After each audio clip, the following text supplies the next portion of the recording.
शायद कोई 10-15 दिन पहले उमर साहब का एक उन्होंने शायद एक प्रेस कॉन्फ्रेंस ही दी थी कि ये जो 3 सीटें हैं कश्मीर की, ये ऑलरेडी इंडिया अलायंस के पास है। इस पे कोई बात ही नहीं करनी है। तो हमारी जो पार्टी प्रेसिडेंट महबूबा मुफ्ती जी ने उस पर कोई बात नहीं की, लेकिन हमें ये लग रहा था जिस तरह पूरी कंट्री में, चाहे वो महाराष्ट्र है चाहे बाकी जो रियासतें हैं, हर एक पार्टी के साथ मशावरत करके सीट्स का जो बंटवारा हुआ था कौन किस सीट पे लड़ेगा, तो जम्मू कश्मीर में, खासकर कश्मीर में नेशनल कॉन्फ्रेंस की जो एरोगेंस थी, ना उन्होंने कोई मशवरा किया, ना उन्होंने कोई बात की, तो उन्होंने अपना फैसला सुना दिया। इसलिए और साथ में उन्होंने ये भी कहा कि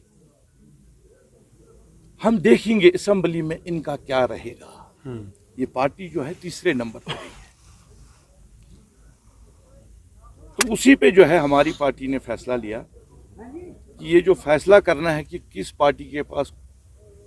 किस पार्टी का आगे जाके जो है लोग मैंडेट दे देंगे, तो लोगों को फैसला करना है, वो ना नेशनल कॉन्फ्रेंस को फैसला नहीं करना है। तो इसीलिए आपको कश्मीर में जो लग रहा है कि हम जम्मू में हम कांग्रेस को सपोर्ट कर रहे हैं, कश्मीर में हम अलग अलग लड़ रहे हैं। देखिए अभी तक तो ऐसा हमें कोई उनकी तरफ से तो कोई मैसेज नहीं आया। कॉन्फ्रेंस दी ना उसमें, तो ठीक है, हम लोगों के पास जाएंगे। देखिए जहां तक सवाल है किन मुद्दों को, अगर आप देखोगे इस वक्त जो है खासकर जम्मू कश्मीर में बहुत सारे मुद्दे हैं। 5 अगस्त 2019 के बाद आपने देखा होगा कि हमारी पार्टी प्रेसिडेंट महबूबा जी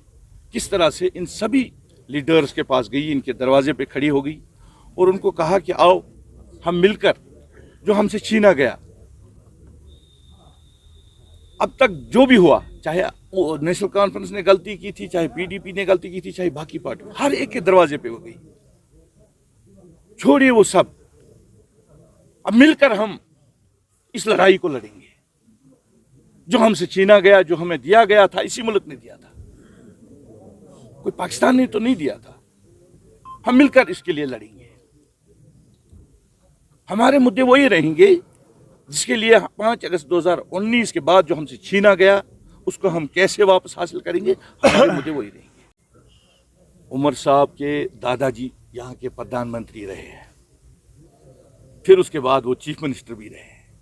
उनके पिताजी भी चीफ मिनिस्टर रहे, वो खुद भी चीफ मिनिस्टर रहे। मुकाबला तो रहेगा ही,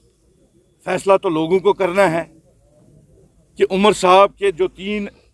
2019 में हमने यहाँ से 3 मेंबर पार्लियामेंट भेजे थे,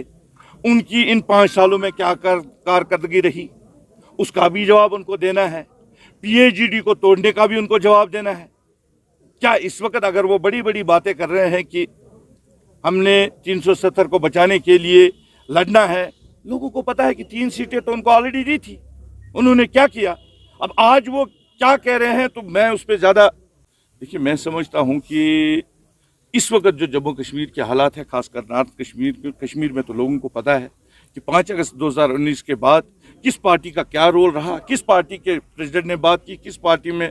कौन से मुद्दे उठाए गए, किस पार्टी ने किस वक्त इस पीएचडी को धोखा दिया, क्या क्या किया। मुझे लगता है हमें मुकाबला तो है, इसमें कोई बात नहीं, शक नहीं है, लेकिन हम लोगों के पास जाएंगे अपनी बात लेकर। और जहाँ तक सवाल है, दोनों पार्टियों के 2 प्रेसिडेंट हमारे खिलाफ लड़ रहे हैं,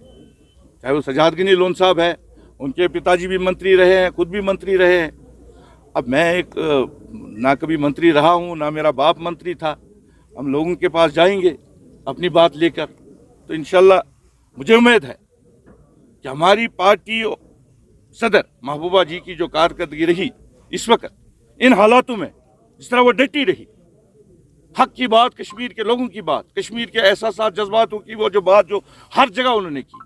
मुझे लगता है उनकी जो तर्जमानी जिस तरह महबूबा जी ने की, इस तरह इन लीडरों में किसी ने नहीं की। पीएचडी जब बनी थी जी, मैंने उसके बाद ही कुछ ही दिनों के बाद एक प्रेस में एक बात दी थी, वो नेशनल कॉन्फ्रेंस ایک پی اے جی ڈی کی سیٹ کے لیے الائنس نہیں کر پایا اس وقت، اس میں بھی انہوں نے پراکسی کینڈیڈیٹ نیچے کھڑے کیے، وہ کیا اسمبلی میں کرے گا؟ کس پہ آپ بھروسہ کر رہے ہو؟ اس وقت ضرورت یہ نہیں تھی، اس وقت ضرورت تھی کہ جو ہم سے چھینا گیا ہم مل کر اس کے لیے آج یہاں سے، ضروری نہیں تھا کہ فیاض صاحب یا کوئی اور 3 کینڈیڈیٹ ہم وہاں پہ بھیجے، وہ کس بھی پارٹی کے ہوگا، جو وہاں پہ ترجمانی ایک میسیج ہم دیتے سینٹر کو کہ آپ نے جو کیا وہ صحیح نہیں ہے، وہ جب اس پہ نہیں ہوا تو وہ کیا اس پہ